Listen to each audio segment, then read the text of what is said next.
Hello, I'm EnterElysium, and this is IRL News, where we talk about, well, gaming news. Now, a few things going on. It is Gamescom, after all, which means that there is plenty of news going about, so this is going to be a pretty long episode. The game in the background, by the way, is Mini Metro. I'm a little bit addicted to this. I have a preview of it out today. It's early access. Anyway, so getting straight on to Gamescom. Mainly it's been, the PS4, Xbox 360, Xbox One showdown. As per usual, Microsoft and Sony are drawing the battle lines. So, firstly, Crystal Dynamics, who made the last Tomb Raider game. I actually really kind of liked that game. I actually really enjoyed it. It had a nice story arc. The character development was pretty damn good. I really enjoyed it. Crystal Dynamics have said that they are now exclusive to the Xbox One. And it looks like it is a timed exclusive, by the way. It's not just a console exclusive. It's, an exclusive meaning, PC won't get it either. But it looks like it is timed. It will eventually come out on PS4 or PC. But I'm really disappointed by this because, well, they said, we didn't sell enough copies. We wanted to sell like 4 million copies of Tomb Raider, and we only sold 3.5. It's terrible. Really? You sold 3.5 copies and that wasn't good enough? Well, your expectations were a little bit high. 3.5 million, I don't care, is a good number to sell. So, by limiting yourself to the Xbox One, are you really expecting to do better? No. Now, of course, Microsoft will have gone, right, we want you to be exclusive, here's a lot of money up front. That's how it works, right? They pay you money. And they pay you money, I presume it's, pay you money now and on release or something like that. But will that really be better than the sales? Really? Somehow I am very dubious. It's highly disappointing, but, it looks like it's probably a timed exclusivity. We don't know. I would like it if they bloody well stated, this is a console exclusive, this is a timed console exclusive, and this is a timed real exclusive. Because they keep using the word exclusive, and sometimes they mean a game that will be exclusive over the other consoles, but it will come out on PC anyway, which they used for, like, Titanfall. They said, it's an Xbox One exclusive. No, it's a Microsoft exclusive because it comes out on PC as well. And then sometimes, they say it's exclusive and it'll be coming out on the other systems later. I'd like some clarification on this in future, for God's sake. It's just becoming a pissing contest. Space Engineers has also declared that it is being an Xbox One game and being exclusive, barring, of course, PC. Now, people have gone, oh no, this is terrible, they're going to forget the PC version, which completely ignores the fact that they've actually been working on a Space Engineers version for Xbox One for the last 6 months. So, of course, it's not really going to affect PC version. And it is only a timed exclusive. It will be coming out on PS4, or presumably it could come out on PS4 12 months later. I'm not overly fussed about that. It doesn't really change the PC version. It's basically become a pissing contest between the two for exclusives, because both of the consoles are fairly similar in terms of raw power, but the PS4 has been determined to be pretty damn better. It's not the hardware that makes a difference, it really is the Xbox One has a lot of overhead for all of its stuff being used up. It's really coming down to trying to grab the games now, because both consoles are like, well, we're pretty much stuck where we are, let's try and grab all the games and try and sell them on that. Because they both failed to get any particularly great games in the last cycle. Or not the last cycle, the last year. Microsoft have also said, pre-orders! We're gonna do them! It's like, well, Microsoft, have you realised that PC pre-orders have actually been declining for the last, few quarters? PC pre-orders are down, which is a good thing. And the reason I think this is that the goodwill that pre-orders are based on, pre-orders are based on goodwill, right? They are based on, our game won't suck, please buy early without any proof. By the way, we'll throw in a free skin for a dog that you only see in the first level out of the corner of your eye and who dies after 2 minutes. That kind of thing.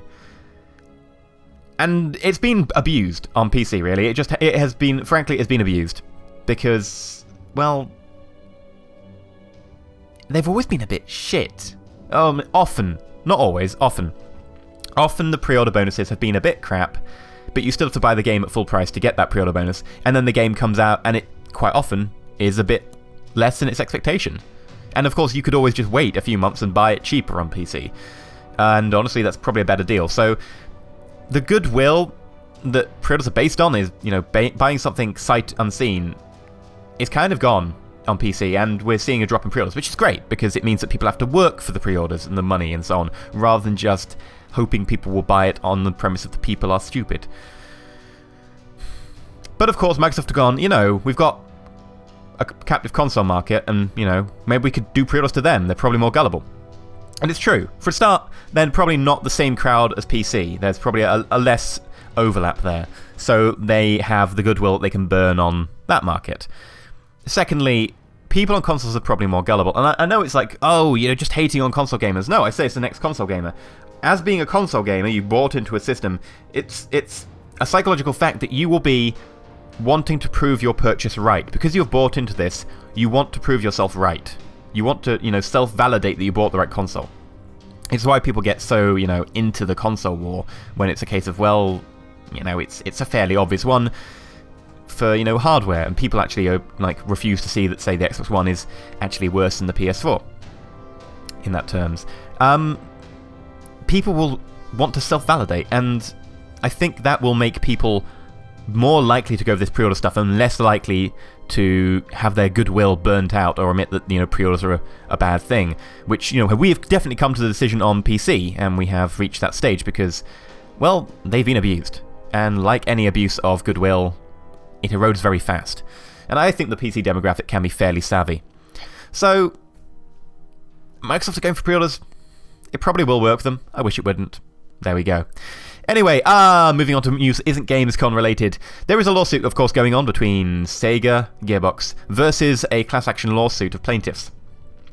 Basically saying that the game demo given to, or the game, teaser given to journalists to play of Aliens Colonial Marines, that massive cock-up, was basically false advertising.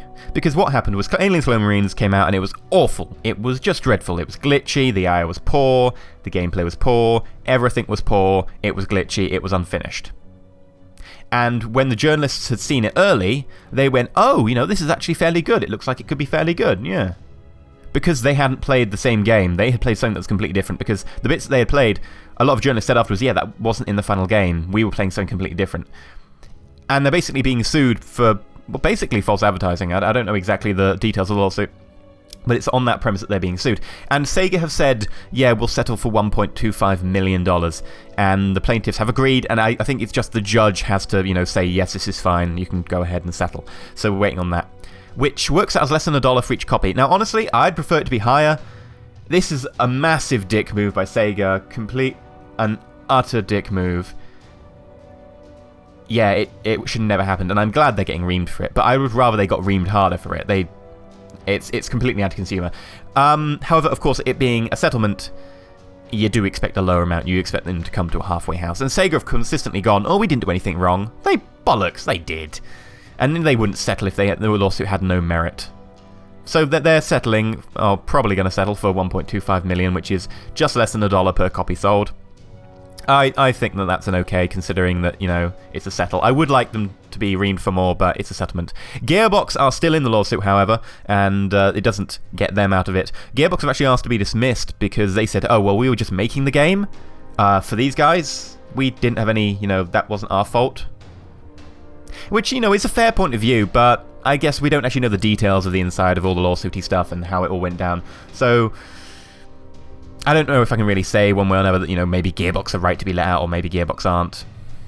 Yeah, I don't really have an opinion on that one. But we'll see if Gearbox get out and end the lawsuit, or if Gearbox stay in and say get out because of the settlement, in which case it'll be Gearbox versus plaintiffs.